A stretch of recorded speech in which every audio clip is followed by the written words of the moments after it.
શ્રી ગણેશાય નમઃ. મિત્રો, આપ જોઈ રહ્યા છો આપણી યુટ્યુબ ચેનલ આશીર્વાદમાં આપ સૌનું સ્વાગત છે.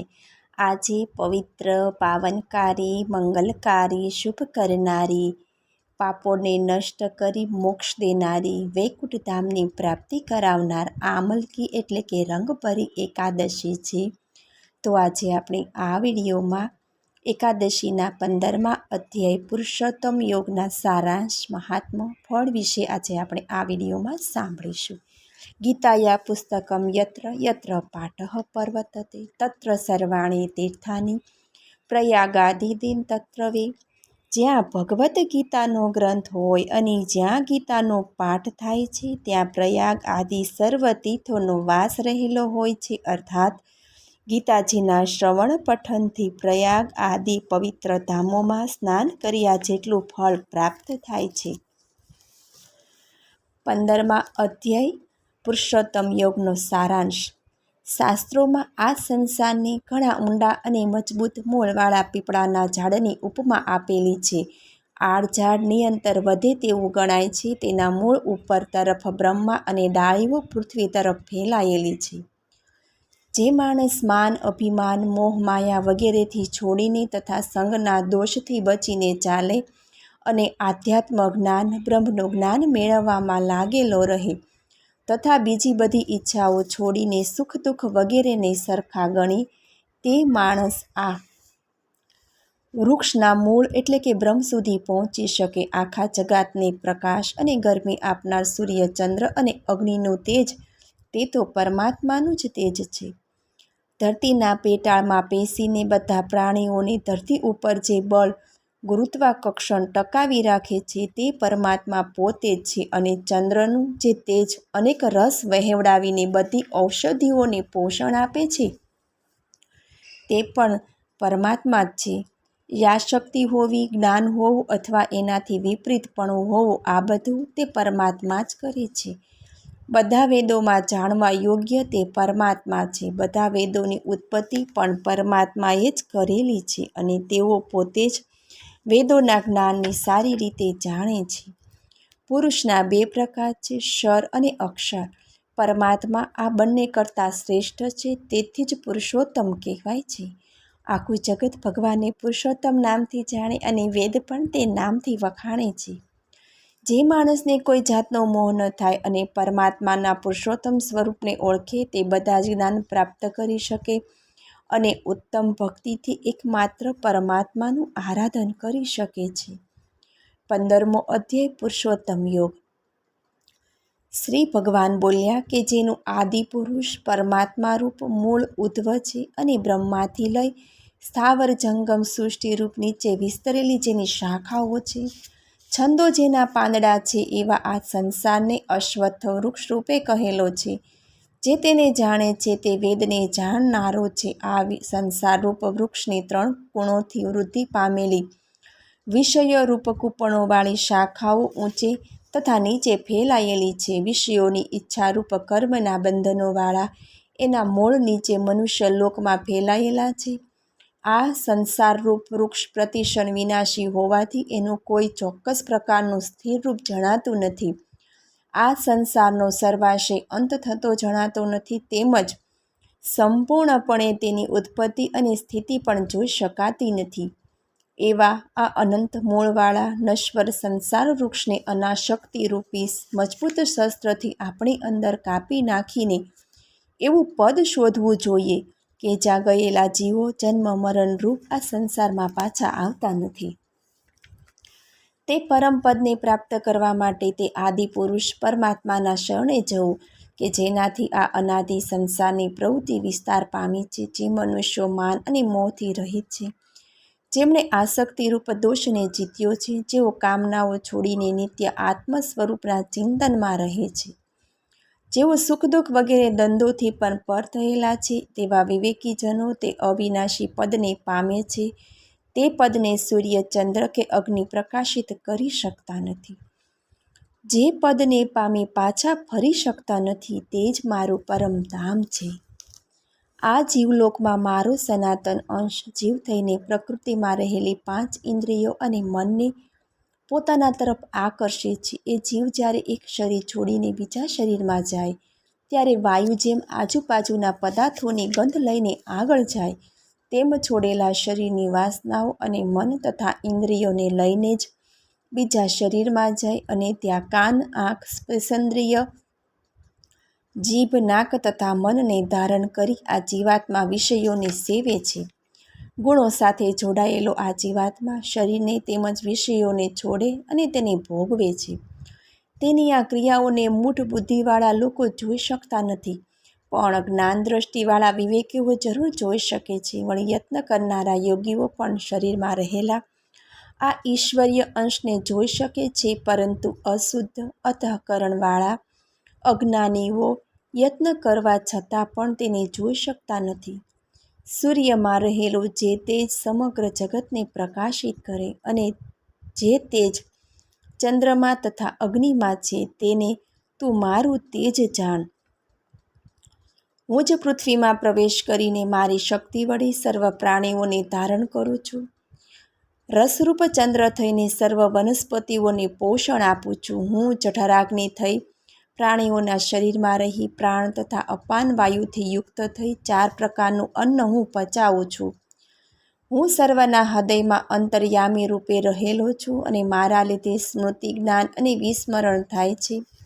સર્વ વેદો વડે જાણવા યોગ્ય તો હું એક જ છું તથા વેદાંત શાસ્ત્રનો કર્તા અને વેદોને જાણનારો પણ હું જ છું. આ લોકમાં ક્ષર, નાશવંત, અક્ષર, અવિનાશી એવા 2 પુરુષો છે.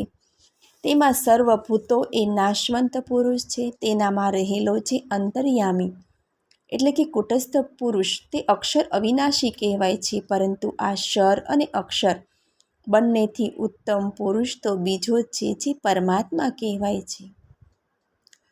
તે અવિનાશી ઈશ્વર 3 લોકમાં પ્રવેશ કરીને સર્વનું પોષણ કરે છે. હું આ ક્ષરથી પણ પર છું અને અક્ષરથી પણ ઉત્તમ છું. તેથી લોકમાં અને વેદમાં હું પુરુષોત્તમ નામથી પ્રસિદ્ધ છું.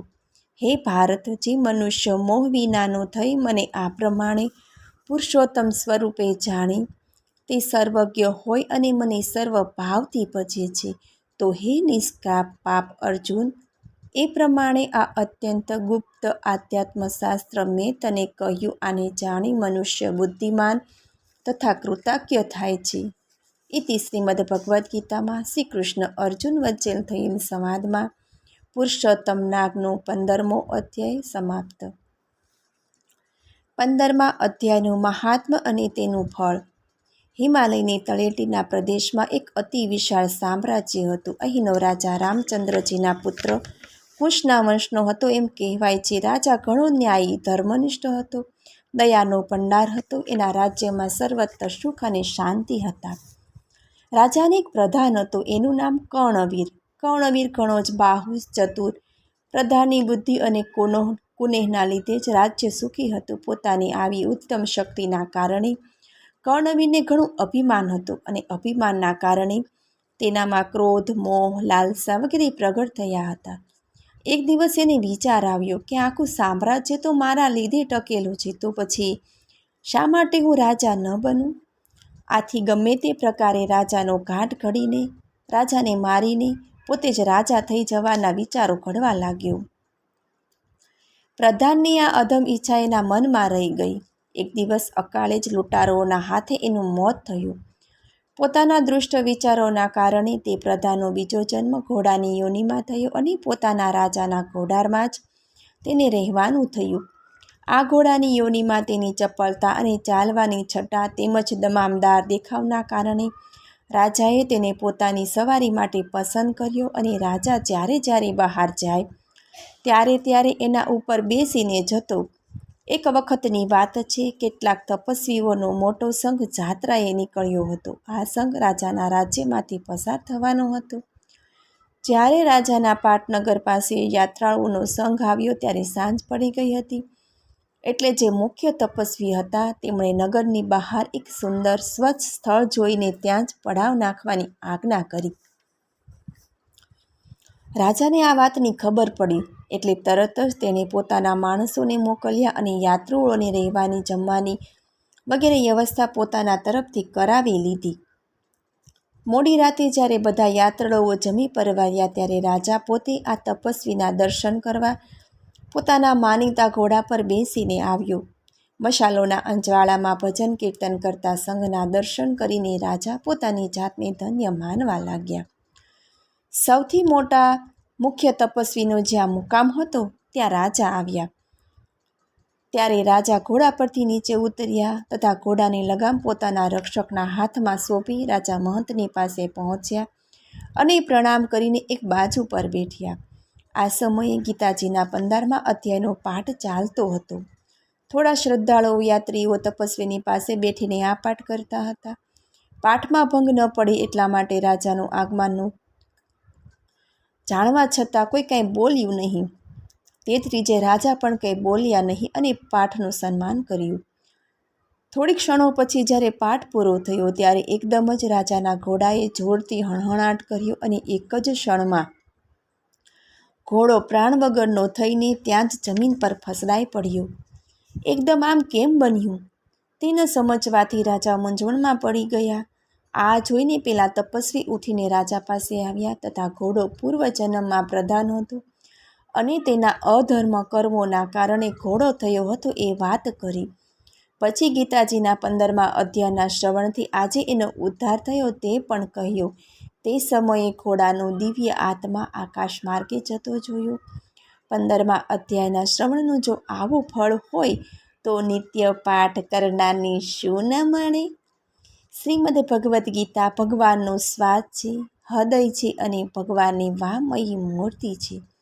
જેના હૃદયમાં, વાણીમાં, શરીરમાં તેમજ સઘળી ઇન્દ્રિયો અને તેમની ક્રિયાઓમાં ગીતા જ્ઞાન ઉતરી ગયું હોય તે માણસ સાક્ષાત ગીતાજીની મૂર્તિ છે.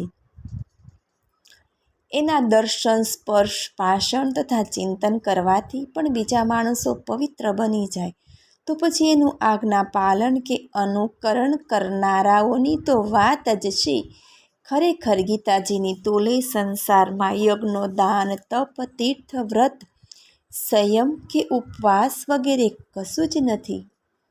તમેવ માતા ચ પિતા તમેવ, તમેવ બંધુ સખા તમેવ, તમેવ વિદ્યા દ્રવિણમ તમેવ, તમેવ સર્વ મમ દેવ દેવ.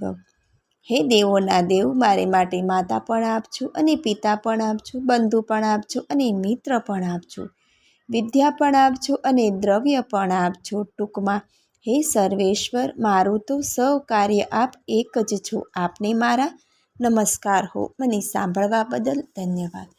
જો આપને મારો વિડીયો પસંદ આવે તો લાઈક કરજો, શેર કરજો અને પહેલી વાર જો આ વિડીયો આ ચેનલમાં જોઈ રહ્યા હોય તો સબસ્ક્રાઈબ કરજો, જેથી મારા નવા વિડીયોની માહિતી તુરંત આપ સુધી પહોંચે. ધન્યવાદ. જય શ્રી કૃષ્ણ.